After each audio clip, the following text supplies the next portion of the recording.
Aussies are some of the best crowds in the world. They are amazing because to make them laugh, all you have to do is make fun of the British. We're either intimidated by it, we're scared of it, we find it sexy. Something's going on with that voice. It just gets people. The thing is, we kicked them out of the United States over 200 years ago, and we invited them back in when we needed judges for American Idol.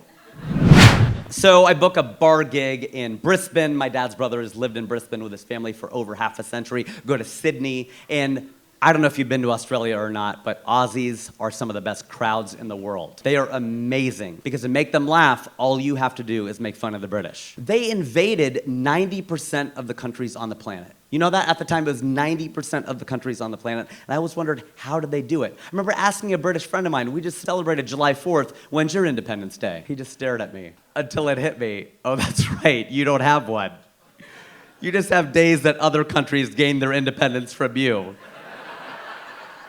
But how'd they do it? I think it's that voice. That British accent does something to people. We're either intimidated by it, we're scared of it, we find it sexy. Something's going on with that voice. It just gets people. The thing is, we kicked them out of the United States over 200 years ago, and we invited them back in when we needed judges for American Idol. And America's Got Talent. And Top Chef, because it sounds better coming from them. We still want them to judge us. Why is that? Why are we seeking we broke up with them. They should be seeking our approval, but I guarantee you they are not. You are never gonna see the Great British Bake Off hosted by Larry the Cable Guy. You can use the British voice to your advantage. If you ever need a late checkout from a hotel, use the British voice. Because Azhar and I were in Hyderabad, and we've been talking and solving the world's problems till 6 in the morning. We realized we need a late checkout. We can't really do a great British accent. We call up Mo Ammer, a really good friend of ours. And he's in Cairo. We put him on FaceTime. We called down to the front desk. He can do a spot on British accent. I can't. I'm an Indian guy doing an impression of a Palestinian guy doing an impression of a British guy. So Polaroid in the sun, okay? It's not gonna be quite as good, but he goes, cheerio, could you just be a dear? And do you mind giving us, our flight got rerouted through Spain? Is there any way maybe you can give us like a 4 p.m. checkout? He asked for a 4 p.m. checkout. And we got it! Do you have any idea how late that is? That's an hour later than the check-in of the next day.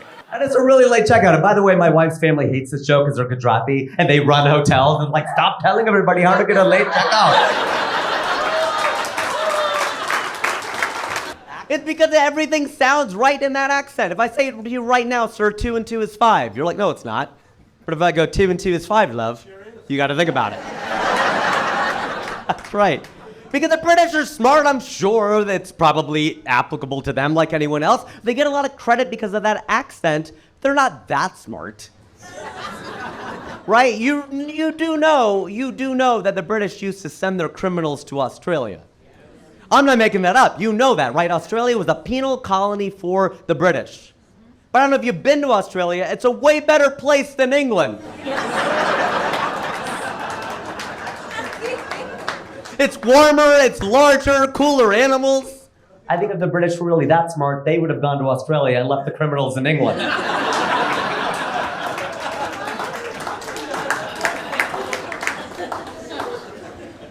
So true. Needless to say, the Aussies ate that up. And while we were planning the trip, we thought, while we're in the area, we'll go to Africa.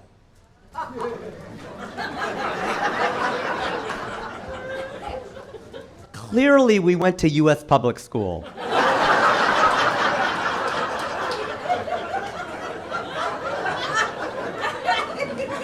And if you're not laughing, so did you. Because Africa is nowhere near Australia. We found this out the hard way. We're like Southern Hemisphere. How far could it be? Really, really far. I got news for you. The Southern Hemisphere is just as big as the Northern Hemisphere. 18 hours later, After connecting through Singapore, we land in Johannesburg. And we loved South Africa because my wife's mom was born in South Africa. In fact, we have a lot of family down there, and we loved it. We loved everything about South Africa, except for the name. They sort of gave up when they named the place, didn't they? What direction is it? South. What continent? Africa. Done. We're not going to put any more thought into this at all. Then again, we do the same thing here in the United States. We have stores here called mailboxes, etc. Linens and things. Bed Bath Beyond. What's the etc.? What things? Anything could be in that Beyond section. What's in it? We flew home through Paris, so that was Europe for us. And the French, being the French, insisted that every comedian on the lineup at this bar gig do at least one joke in French. I've not taken French since college. Does anyone here know what the word is for now in French? Wow, look at this, very cultured audience. Literary and cultured, I love this. That's right, maintenant. Maintenant. 3 syllables, that's a long word for now. By the time you get finished saying maintenant, it's no longer maintenant. They like that one too, okay. Good, glad, good.